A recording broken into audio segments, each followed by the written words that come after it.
Hey, before we get out of here, we'll close it out, I think, with this one here, Rob. Um, this popped up on social media. I saw Antonio Cineros said Amy Winehouse's favorite wrestler was RVD, and I saw that there was like an article or something about that, and like Amy Winehouse, famous late singer, she was a wrestling fan, and one of her favorite wrestlers was you. That's pretty cool. Pretty cool stuff. Yeah, I was Mhm. that, and I knew that I was told that years ago when she was still alive. But Wow. yeah, that is cool. It's always cool to learn when celebrities drop your name or when someone you're a fan of is a fan of yours. And I definitely did like her music. That sucked that she died. When I was in England last time, we were in her hometown, so we went to see her neighborhood. I think I saw the apartment where she lived. Definitely saw the statue that they had of her, and like the whole area. I made a episode out of it on YouTube. But Oh, that's awesome. That's yeah, awesome. Um, yeah, she's part of that 27 club, that is known for the where like Jimi Hendrix and Kurt Cobain and Jim Morrison, I believe, and yeah, maybe Winehouse, all dead at 27, but great artists and stuff like that. Pretty, you know what's weird is like I think when I was in high school, like 16 years old or something, I would have been stoked to be in that. right. That's people like I'm sure a lot of artists felt that way too, in certain ways, like, oh, 27, no boy, if you're Yeah. that talented. And I had such a small perspective of life, being so young. And Hmm. to me, just thinking that everyone in the world would know who I am for one day or whatever sometimes seems worth it all. That's why it'd be a great idea to go shoot up the school and shit, right? Everyone will be talking about me, on the news and shit, at least for 5 minutes tonight. And it seemed like they're like the element of fame was something that nobody had in Battle Creek.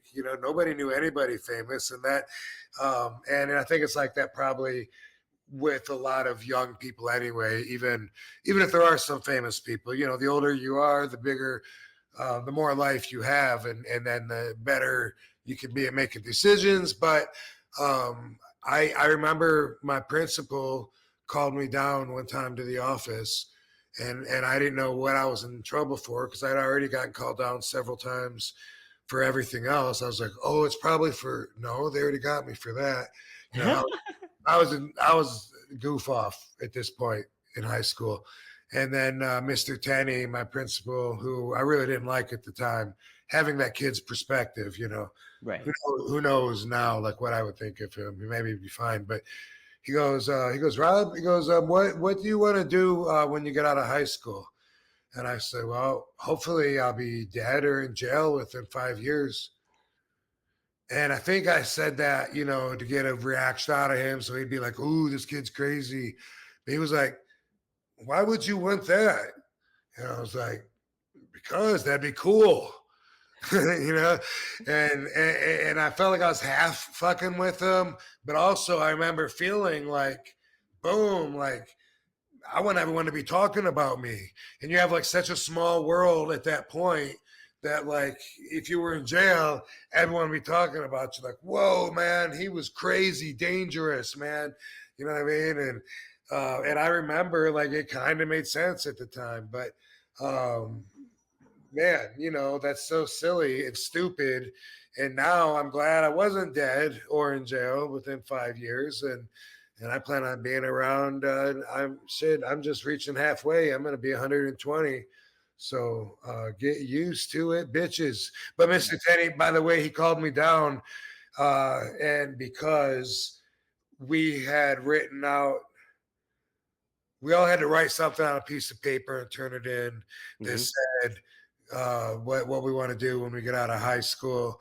And there was nothing that said I want to be a professional wrestler. There was no, vocational services or information on that.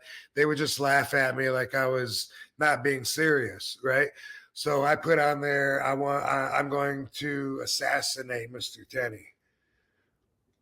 Wow. And not nowadays, you would get in a lot more trouble. This was before kids had Anything. guns and kids were shooting at schools, way before. But because we didn't have the best relationship, he told me at that meeting when he, unveiled the purpose of the meeting and showed me the piece of paper that I'd written on. I forgot about writing that.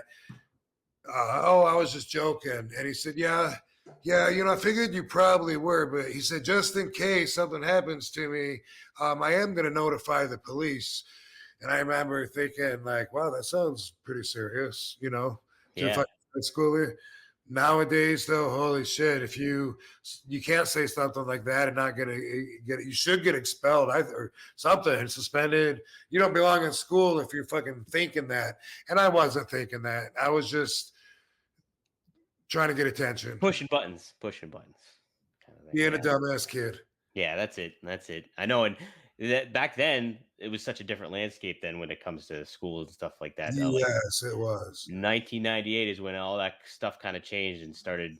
People started thinking differently, and I don't obviously, think at that time anybody could have taken that seriously, that I legitimately was thinking about assassinating Mr. Tenney. I thought that could only be taken as a joke, Rob writing something crazy. No way that anybody would be like, yeah, he's going to fucking get a gun and shoot him, and Mr. Tenney's in danger now. That was not even a thought back then. right, right, yeah, no, definitely not, definitely not.